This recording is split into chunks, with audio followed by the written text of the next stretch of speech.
Hello अस्सलाम वालेकुम दोस्तों। उम्मीद करते हैं कि आप लोग एकदम सही से होंगे। और जैसा कि आप लोग सब जानते हैं कि एमयू बीटेक का जो रिवाइज आंसर की है वो एमयू ने अपने साइट पे ना MU Controller Exams.com पे ऑलरेडी अपलोड कर दिया है।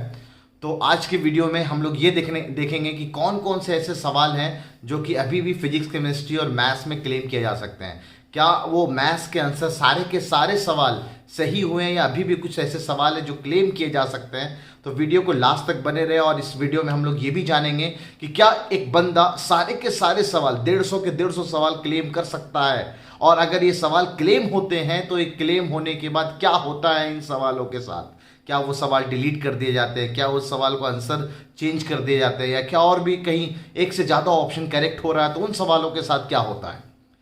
और कुछ बच्चों का ये भी जानना था कि सर ये बताइए कि सर क्लेम कैसे करते हैं, और वो भी जानेंगे हम लोग। और साथ साथ ये भी देखेंगे कि कब रिजल्ट आने का एक्सपेक्टेड डेट, कि कब तक लगता है चांस है सर कि ये रिजल्ट आ जाएगा। ठीक है, तो वीडियो को लास्ट तक देखें। और मैं कुछ बच्चों ने ये भी गुजारिश की थी जो अभी इस साल 12th में, कि सर आप इस साल के बीटेक का पेपर भी डाल दीजिएगा।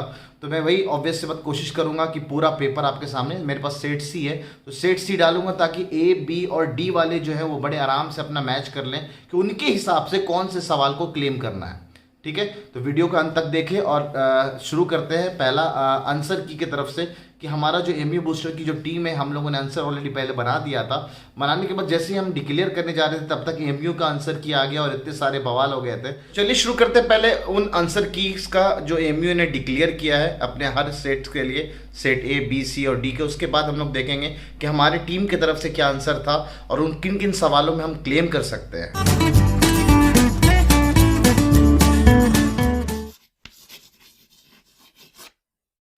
तो जब आप एमयू का साइट खोलते हैं ना, MU Controller Exams.com, तो आपको ये पेज ओपन होता है और वहाँ पे आप देखेंगे कि यहाँ पे आपका एमयू का की है ना आ चुका है, जो कि रिवाइज्ड आंसर की है। जैसे इस पर आप क्लिक करते हैं तो आपको एमयू ने अभी तक जितने भी एग्जाम्स लिए हैं उन सारे एग्जाम्स का आंसर की का पेज खुल जाता है। जैसे जितने भी एग्जाम्स हुए, अभी रिसेंटली BLLB का एग्जाम हुआ है, उसके बाद अभी ये देखिए आपका रिवाइज्ड बीटेक का आंसर की आ चुका है। इस रिवाइज बीटेक के आंसर की में आप यहाँ देखेंगे तो इस डेट तक आप क्लेम कर सकते हैं, यानी कल का डेट तक आपके पास क्लेम करने का वक्त है। ठीक है, अच्छा क्लेम करने के लिए आपको यहाँ पे अप्लाई करना पड़ेगा ना, अप्लाई क्लिक हेयर ना। तो उसके बाद आपका ना एक पूरा विंडो खुल जाता है। ठीक है, जैसे मैं आपको दिखाता हूँ कि जब ओपन करेंगे आप क्लेम के लिए तो ये क्लिक करेंगे तो आपके कुछ लॉगिन क्रेडेंशियल्स मांगेंगे जो आपने स्टार्टिंग में फॉर्म भरने वक्त किए थे, है ना। तो फॉर्म भरने वक्त जो भी डिटेल्स आपने फिल किए थे, जैसे आपका लॉगिन आईडी एंड पासवर्ड वगैरह था, तो उसको आप फिल करेंगे। उसके बाद आप बड़े आराम से क्लेम कर सकते हैं। देखिए ये आपका यूज़र नेम और पासवर्ड जो है वो आप फिल करेंगे तो आप बड़े आराम से क्लेम कर सकते हैं। तो चलिए हम लोग बढ़ते हैं पहले एमयू के आंसर की तरफ। एमयू का आंसर की अगर आपको चाहिए तो यहाँ पे क्लिक करना पड़ेगा, तब जाके आप एमयू का आंसर की देख पाएंगे। तो ये आपके सामने एमयू का सेट ए का, सीरीज़ ए का आंसर है ना, 1 से लेकर, देखिए थोड़ा सा बस, हाँ ये आपको शायद 1 से लेकर 50, 1 to 50, 51 to 100 एंड 101 to 50 तक सीरीज़ ए का आंसर दिख रहा होगा। उसके बाद we have series B. Series B के आंसर्स होंगे, है ना, काफ़ी। ये सीरीज़ बी के आंसर्स हैं। तो आप वीडियो को पॉज करके जहाँ भी आपको आंसर मैच करना हो मैच कर सकते हैं। और उसके बाद ये हमारे सीरीज़ सी का आंसर है। ठीक है, जिससे हम लोग बेसिकली टैली करेंगे ना, हमारे पास सीरीज़ सी है, इसी हिसाब से हम लोग आगे बढ़ेंगे, देखेंगे इसमें कौन कौन से सवाल है जो क्लेम कर सकते हैं। और आप अपने पेपर को सामने रखेंगे ताकि मार्क कर सकें आपके सीरीज़ में वो कौन से सवाल हैं जो आप क्लेम करेंगे। तो इस तरह से ये सवाल, तो ये आंसर की आपके एमयू की तरफ से रिलीज़ किया गया है। जो हमारी टीम ने आंसर की बनाया था वो ये आंसर की है ना, हमारी एमयू बूस्टर की जो टीम है बेसिकली, उसमें हमारे केमिस्ट्री के जुल्कर नैन सर हैं जो काफ़ी एक्सपीरियंस्ड, 6 सालों से पढ़ा रहे, अपनी कोचिंग चलाते हैं वो। और ये हमारे फिजिक्स के ये मजहर यासीन सर हैं जो कि आकाश में ऑलरेडी पढ़ा चुके हैं, 1-2 और कोचिंग में पढ़ा चुके हैं, वो अलीगढ़ में वापस आ चुके हैं। तो उनका भी करीबन ज़्यादा एक्सपीरियंस है और मैं खुद मैथ्स में हूँ। तो ये हमारे द्वारा दिया गया आंसर की था जो कि केमिस्ट्री में सेट सी है ना, फिर से मैं मार्क कर रहा हूँ, सेट सी है, 1 से लेकर 25, देन 26 से लेकर 50, ये केमिस्ट्री का पार्ट हुआ। Then we have physics and then we have chemistry, sorry then we have maths, है ना। तो पहला आप देखेंगे तो जितने भी रेड है ना ये सब क्लेम करने वाले हैं ऑलमोस्ट। अगर देखेंगे तो 6 सवाल केमिस्ट्री में, 6 सवाल फिजिक्स में और 4 सवाल मैथ्स में आप क्लेम कर सकते हैं। ठीक है।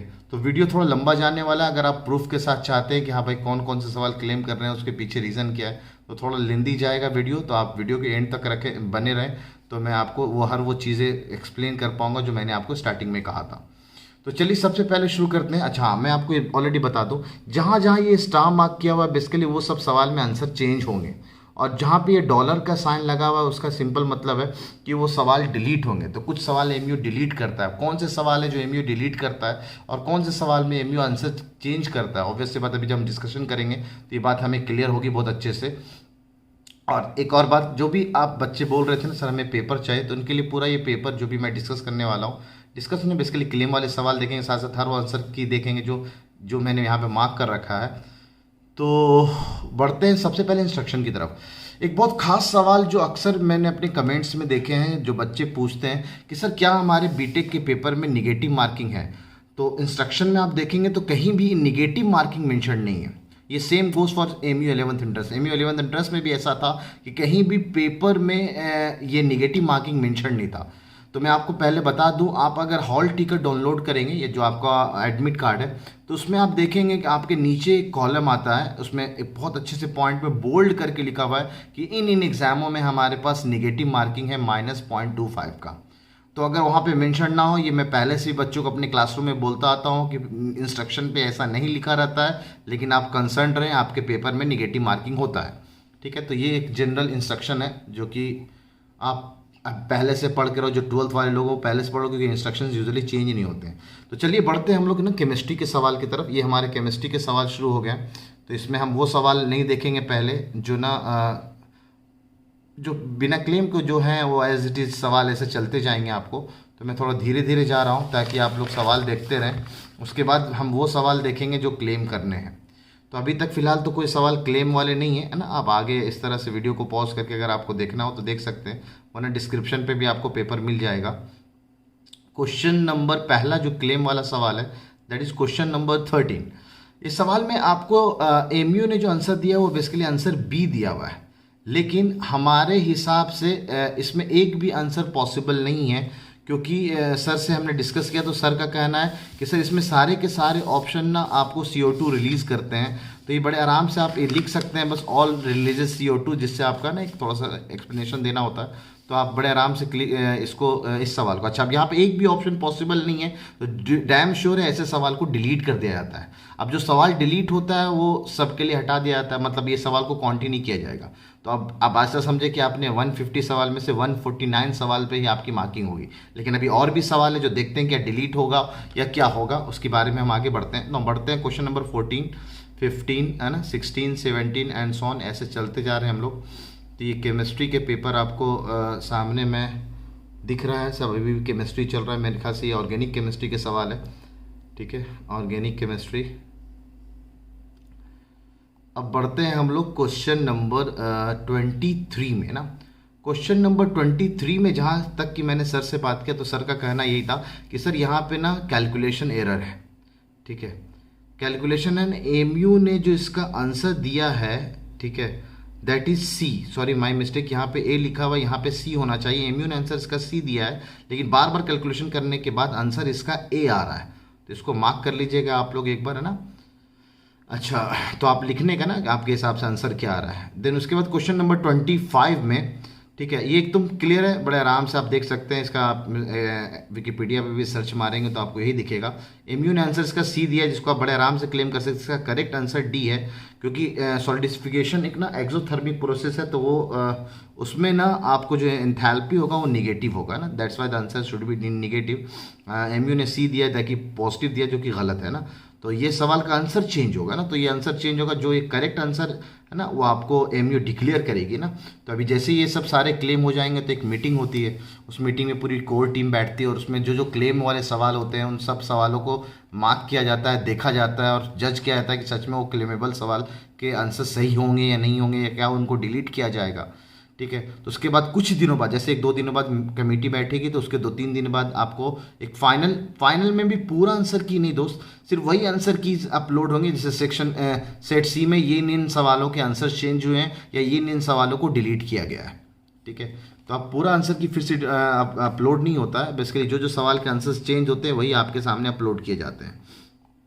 अब बढ़ते हैं हम लोग नेक्स्ट सवाल की तरफ, दैट इज क्वेश्चन नंबर है ना 30 में जैसा कि सर ने बताया कि सर कैलकुलेशन करने से बार बार आंसर -0.04 आ रहा है, जो कि किसी भी ऑप्शन में नहीं दे रखा है। तो ये सवाल एकदम क्लेमेबल है, और ऐसे सवाल में जब ऑप्शन मौजूद ही नहीं है तो ऑब्वियस सी बात है एमयू इसको डिलीट करेगा अगर कोर कमेटी में ये पास हो जाता है क्लेमेबल सवाल। ठीक है, और मैं आपको बताता रहूँ ये क्लेम ना, अक्सर बच्चे बोलते हैं सर आप क्लेम कर दो ना, तो हम लोग क्लेम नहीं कर सकते। जो दोस्त जो एस्पेरेंट होगा वही क्लेम कर सकता है पेपर को, है ना, क्योंकि मैंने आपको बताया कि सवाल को कि आपको अपने जो लॉगिंग क्रेडेंशियल्स है वो भरने पड़ते हैं और आप ही क्लेम कर सकते हैं, और हर क्लेम में आपको 100 रुपये लगते हैं। तो आप ये सोचो अगर एक बंदा 150 के 150 सवाल क्लेम करेगा, कर सकता है क्लेम, हाँ सर मेरे हिसाब से ये आंसर ये है, मेरे हिसाब से आंसर ये है, क्लेम कर दो, रीजन एंड देवानंद जो देना आप दे दो इस हिसाब से। लेकिन आपका लॉस भी तो है, एक सवाल में 100 रुपये का क्लेम जाएगा, 150 सवाल के हिसाब से 15,000 रुपये तो लग गए ऐसे में यार। ठीक है, तो ऐसा बेवकूफ़ी ना करें आप खामोखा, और आपका जितना ज़्यादा क्लेम करेंगे उतना टाइम ज़्यादा लगेगा आंसर की, करेक्टेड आंसर की आने में। सही है। एक क्वेश्चन नंबर 36 है, जहां तक सर का कहना है कि सर इसमें डेटा इनसफिशिएंट है, क्योंकि जब तक लॉग की वैल्यू नहीं देंगे तो आप करेक्ट आंसर नहीं बता पाएंगे। तो अब यहाँ पे जब डेटा इनसफिशिएंट होता है तो ऐसे सवाल भी डिलीट होने के चांसेस होते हैं, तो इसको भी आप क्लेम कर सकते हैं क्वेश्चन नंबर 36 को। तो इसको आप डिलीट करवा सकते हैं ना, मतलब डिलीट क्या करवा सकते हैं, मतलब क्लेम में जाएगा तो ऑब्वियस सी बात है मेरे ख्याल से ये डिलीट ही हो जाएगा सवाल। नो बढ़ते हैं क्वेश्चन नंबर केमिस्ट्री में ही, है ना, थोड़ा फास्ट चल रहा हूँ मैं क्योंकि पेपर तो मैं आपको डिस्क्रिप्शन में दे ही दूंगा। ठीक है, तो अब ये आया क्वेश्चन नंबर 49। क्वेश्चन नंबर 49 में एमयू ने जो आंसर दिया है वो सी दिया था, लेकिन 49 का जो आंसर है वो ए होगा, क्योंकि सर का कहना है dz² and dx² - y² both d orbitals involve in sp3d2 hybridization, दोनों इन्वॉल्व होते हैं, उस हिसाब से करेक्ट आंसर उनके हिसाब से तो ए है। तो इस तरह से केमिस्ट्री में टोटल 6 सवाल हैं जो आप क्लेम कर सकते हैं। अब नाउ बढ़ते हैं फिजिक्स की तरफ। तो फिजिक्स के आंसर्स ये पेपर आपका सामने है, सेट सी की फिर से हम लोग बात कर रहे हैं। ठीक है, तो आगे बढ़ते हैं। सबसे पहला जो क्लेमेबल सवाल है दैट इज़ 57। बहुत अच्छा ना, अपना भी एमयू से ही बीटेक और एमटेक है, वो भी इलेक्ट्रिकल इंजीनियरिंग से ही। तो ये एक बहुत शानदार सवाल है जो आया था। इसमें जो एमयू ने आंसर दिया है वो एमयू ने सी आंसर दिया है, जबकि मेरे जो मज़हर यासिन सर है उनका कहना है कि सर आप खुद देख सकते हैं कि अगर यहाँ पे मेंशन नहीं है कि आपने जो की ट्रांसफ़र किया है, की जो शिफ्ट किया है, और जो आप पूछ रहे हैं क्या वो इमीडिएटली पूछ रहे हैं या आफ्टर वेरी लॉन्ग टाइम पूछ रहे हैं, क्योंकि अगर इमीडिएटली पूछा जाएगा तो आप आंसर तो सही है, लेकिन लॉन्ग टाइम के बाद जैसे इंडक्शन है ना, इंडक्टर जो दे रखा है 30 मिली हेनरी का, तो आपको अपोज करेगा, फाइनली जाके फिर से करंट एकदम नॉर्मल हो जाएगा जो स्टार्टिंग में फ्लो कर रहा था। तो उस हिसाब से ए और सी दोनों हो सकता है, क्योंकि इस सवाल में इनसफिशिएंट डेटा है, करेक्टली मेंशन नहीं है कि कब पूछा गया है करंट, तो इसलिए ये सवाल का आंसर ए और सी दोनों हो सकता है। जब दोनों हो सकता है तो क्या, तो सिंपल ऐसे सवाल फिर से डिलीट कर दिए जाएंगे, आपके लिए नुकसान होगा अगर आपने ए और सी में से कोई मार्क किया होगा तो। अच्छा, अब बढ़ते हैं सर क्वेश्चन नंबर 58, 59 वगैरह तो आप जान रहे हैं। ठीक है, देख रहे हैं, आप देखते जाएं। नौ बढ़ते क्वेश्चन नंबर 63 की तरफ। ये बहुत अच्छे से एनसीईआरटी के page number 416 para number 1 NCERT part 2 class 12 के पार्ट 2 में बड़े अच्छे से ये बात मेंशन्ड है कि जैसे एमयू ने इसका आंसर सी दिया हुआ है कि alpha rays can not produce scintillations when it strikes fluorescent material, जबकि बहुत अच्छे से मेंशन है कि वो क्या है, सेंटिलेशन है ना, प्रोड्यूस कर सकता है। तो ये आप देख सकते हैं, मैंने आपको रेफरेंस भी दे दिया है, एनसीईआरटी का पेज नंबर 416 है, पैरा 1 है, क्लास 12 का पार्ट 2 है उस किताब में, और ये उसमें बहुत अच्छी सी बात दे रखी है कि alpha rays coming from radio active materials travel at 1/10 of the speed of the light, है ना। तो उस हिसाब से जो डेटा है वो गलत है, इसलिए उनके हिसाब से तो आंसर 63 का बी होना चाहिए ना, तो जो कि मैं करेक्ट आंसर बी है। तो इसको आप क्लेम कर सकते हैं, इस सवाल को आंसर चेंज हो सकता है, इसका answer B. Now moving forward to question number 60 53 हो गया ना। Now moving forward to question number 67। तो बढ़ते क्वेश्चन नंबर 67 की तरफ। ये तो बहुत अच्छा है। ये सवाल को तो एनसीईआरटी से एज इट इज कॉपीड किया गया है, पेज नंबर 383, क्वेश्चन नंबर 10.6 है ना, एक्सरसाइज से कॉपी किया गया है एनसीईआरटी क्लास 12 का पार्ट 2 से। तो ये जो सवाल कॉपी किया गया उसमें एनसीईआरटी ने जो आंसर दिया वो 1.5 mm दिया, 1.56 mm, जो कि एनसीईआरटी का ही कॉपी मार के हमारे एमयू साहब ने आंसर सी दे दिया। लेकिन उसने ये नहीं देखा कि एनसीईआरटी ने जो स्मॉल डी और कैपिटल डी का डेटा यूज़ किया है यंग्स डबल स्लिट एक्सपेरिमेंट में, वो जो यूजुअल डेटा वो सवालों में या एनसीईआरटी के बीच में मेंशन उसको डेटा को यूज़ करते हुए आंसर वो लाया है। तो हमें तो ये थोड़ी याद रहता है। तो जो भी आप स्मॉल डी या कैपिटल डी का डेटा है वो यहाँ पे मेंशन होना चाहिए। तो इसलिए इस सवाल को आप इनसफिशिएंट मान सकते हैं और ये डैम श्योर सवाल डिलीट होगा, क्योंकि डेटा जब आपको दे ही नहीं रखा है स्मॉल डी और कैपिटल डी, तो आप जो पूछा गया वो बिल्कुल कैलकुलेट नहीं कर सकते हैं। तो इसलिए 67 सवाल तो आपके हिसाब से ना, अपने हिसाब से भी डिलीट ही होगा। Now moving forward to question number,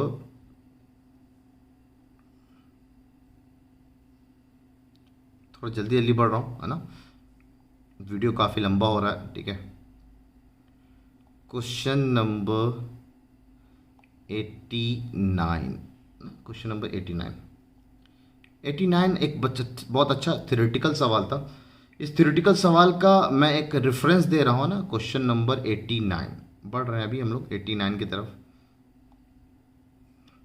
मैंने बोल्ड में कर रखा है इसीलिए ताकि आपको आंसर्स बहुत अच्छे से दिखे, ठीक है।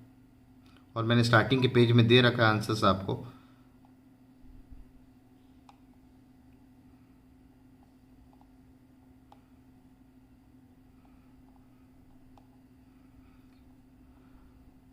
क्वेश्चन नंबर 89 का जो आंसर है वो ए, सी और डी तीनों हो सकता है, विच इज़ नॉट करेक्ट ना। मेरे सर के हिसाब से बात कर रहा हूँ, जो ये मज़हर यासिन सर है ना, उनके हिसाब से मैं बात कर रहा हूँ।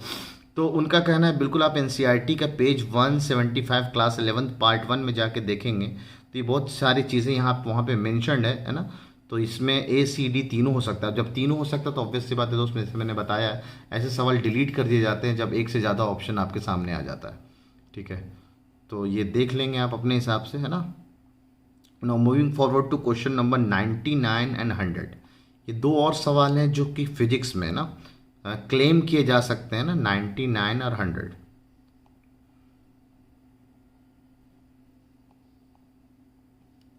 अब ये तो बहुत अच्छे से एनसीईआरटी के पेज नंबर 28 क्लास 12 का पार्ट 1 में एक इक्वेशन दे रखी है, उस इक्वेशन को एज इट इज पूछा गया है, जिसका आंसर एमयू ने सी दिया है, जिसका करेक्ट आंसर बी है। तो आप जाके एनसीईआरटी का पेज नंबर 28 क्लास 12 का पार्ट 1 जाके खोल के देखेंगे तो ये बड़े आराम से ये सेम फॉर्मूले का डेरिवेशन वहाँ पे दे रखा है, तो आपको समझ में आ जाएगा।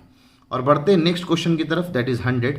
और इस 100 वाले क्वेश्चन, अच्छा एक बहुत मार्क करने वाली बात है, यहाँ पे ना D is very greater than A दे रखा है, उसके हिसाब से पूछा गया है ना। तो उसके हिसाब से ये आंसर आता है बी, है ना। शायद एमयू ने वो ना देख करके मार्क्स सी कर दिया है, तो इसका ख्याल रखेंगे, ये जरूर अच्छे से आप क्लेम कर सकते हैं ना। Question number 100। क्वेश्चन नंबर 100 में क्या है कि डायपोल मोमेंट मेंशन नहीं है, तो इससे आप आंसर नहीं बता सकते हैं एग्जैक्ट आंसर क्या होगा बिना डायपोल मेंशन के। तो इसलिए आप इसको इनसफिशिएंट डेटा में काउंट कर सकते हैं और ऑब्वियस सी बात है ये सवाल डिलीट हो जाएगा, आप एग्जैक्ट आंसर नहीं बता सकते हैं। बढ़ते हैं मैथ्स पार्ट की तरफ ना। मैथ्स का ये सवाल आए थे ना, तो पहला सवाल तो पीएमआई से था। अच्छा अगर ऐसा करने लगूंगा तो मैं बहुत टाइम लग जाएगा, तो इसलिए मैं जल्दी जल्दी आपको पास कर रहा हूँ।